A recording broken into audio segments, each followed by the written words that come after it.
ask a little bit about the going back to Sunday. How did you kind of react to Adrian's basically, I guess, debasing the players after the game for the protest? Well, what I would tell you is that things that happen inside the locker room, and I have had many conversations, some good, some bad. Whatever happens in there stays in there. I mean, it's pretty simple. We have really good players, good culture. Adrian's a great boss. You know, we keep things in-house. This wasn't in-house, though. I mean, there have been other reports and talks to media about what did happen in there. So I guess maybe my question that's is... you guys' job to decipher what is the truth and what is not. What I'm telling you is we have a really good culture.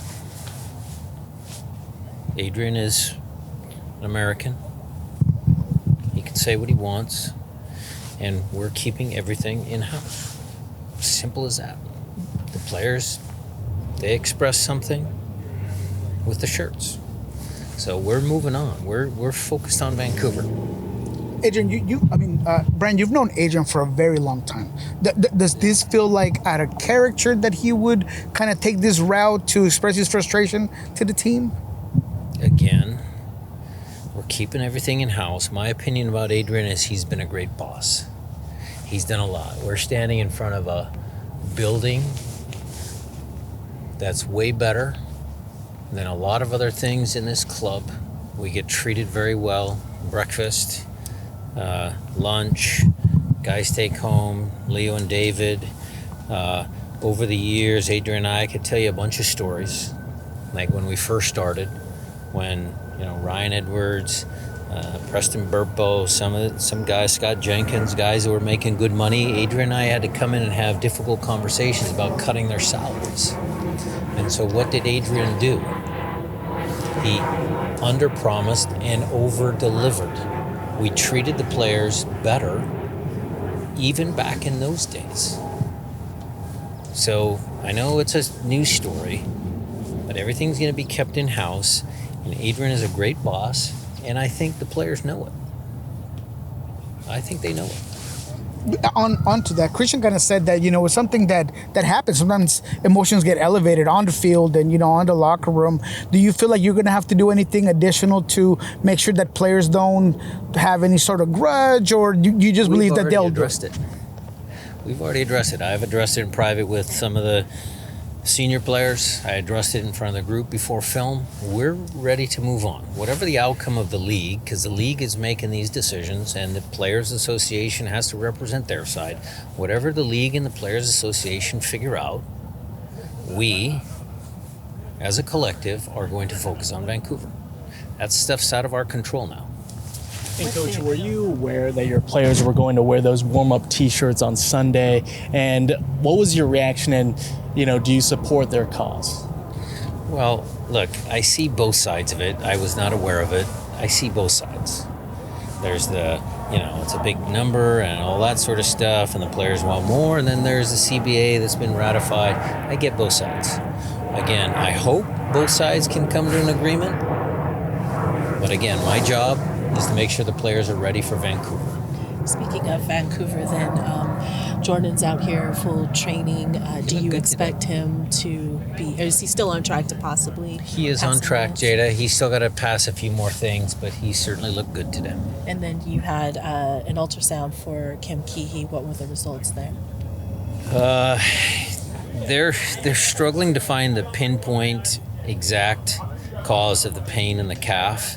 It's still a strain, but what grade that they normally put on things, because MRI didn't catch all of it, or he's got something else in there, a bruise from before, he's had it for some time.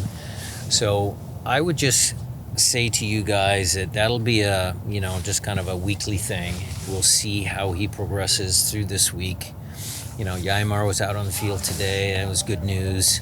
So with those two guys, we'll just hope and cross our fingers, but I'm not expecting, anything anytime soon. With Vancouver, Christian was talking about how they run a similar system no matter who's in. What, from what you see on tape, is their system makes their system so difficult? Preseason in Spain, they were in Spain with us, so we got to see Jesper firsthand. Does a good job. 4-3-3, very disciplined. They run, they move. Possession-based team now. So good team. You guys have had some good results up at BC Place in recent years. Back when you won a trophy there, Cascadia Cup. What about that playing there do you feel like maybe makes you successful? I don't know. We had a good record against Minnesota until just the other day. So some of that stuff, always evens out. We understand they're going to be missing a considerable amount of players. And so for us to go up there and get a positive result, again, that's what we're focusing on and trying to make sure that our guys are ready to go and, that they're going to expect a tough game, because it doesn't matter if they're missing 6 starters. Jesper's going to have his team ready. You mentioned the situation with Kim and Yamar. It sounds like they're probably out for this week, but that seems to leave you pretty short-handed at center back. Especially because Stewie left. With Stewie gone as well, what is this? How would you describe that situation? Well, you've got Nuhu has played center back. Leo Burney might get some consideration this week. We've got different options, but we're hopeful that Jonathan Bell and Jackson can manage 90 minutes. So there is a chance that Jackson is 90 minutes fit for that game, you think? We'll see how he comes out of it, but he came out of the what was it, 60 plus? Yeah. He was pretty good. And then you mentioned Leo Burney. What do you know what it sounds like he is eligible for a potential call-up, or is that... He can be called up. He can be, okay. Well, before I say that, let me triple check, because he's in that last roster spot, and I think that might prevent that, but let me just triple check that. Okay. Obviously, Leo comes from Ballard. How do you keep an eye at all on what's going on with the USL2 with the local clubs around town? Yeah, I try and pay attention.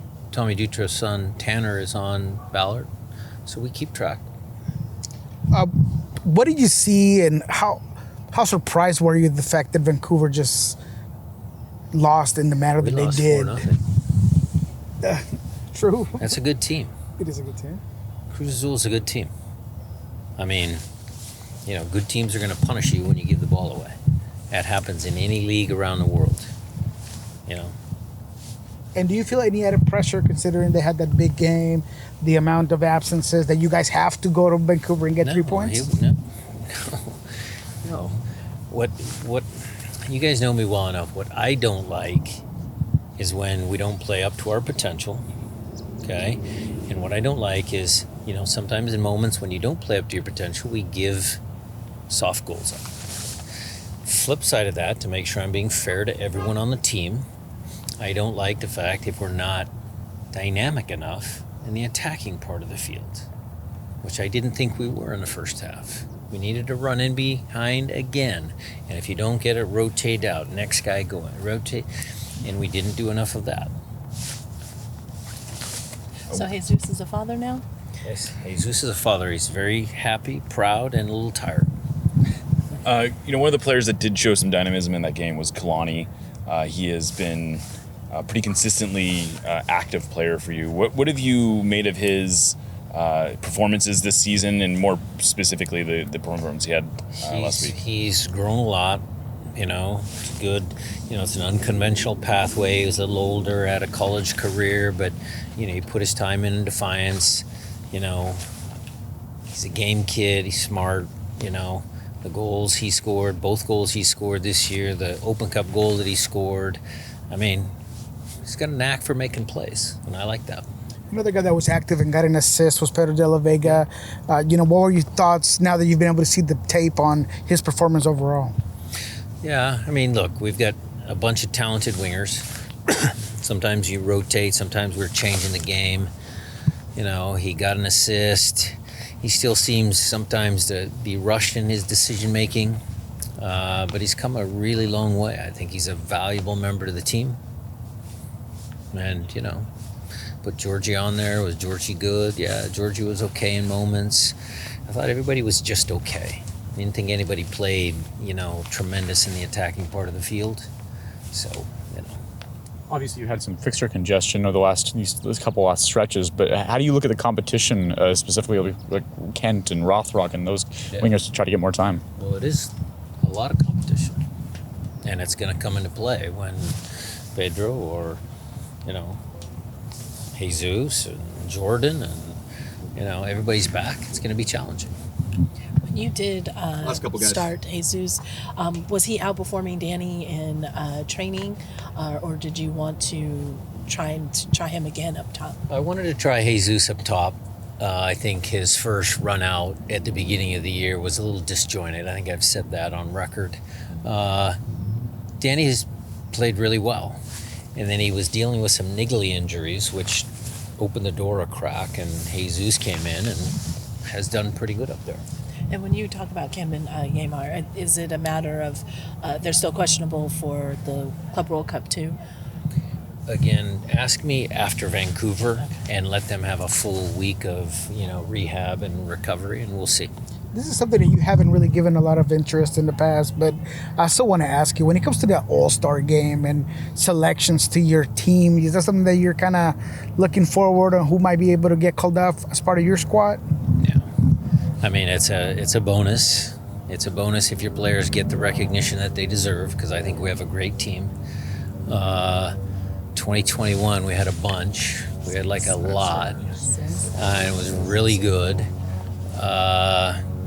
So yeah, it's not something that coaches really think about. Adds a little side trip down to wherever and a few more minutes on their bodies, but it's a good reward for the players who are doing well.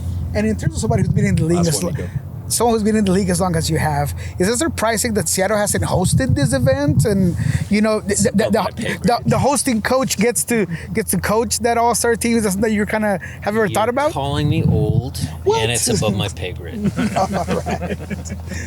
Thanks, guys. Thanks.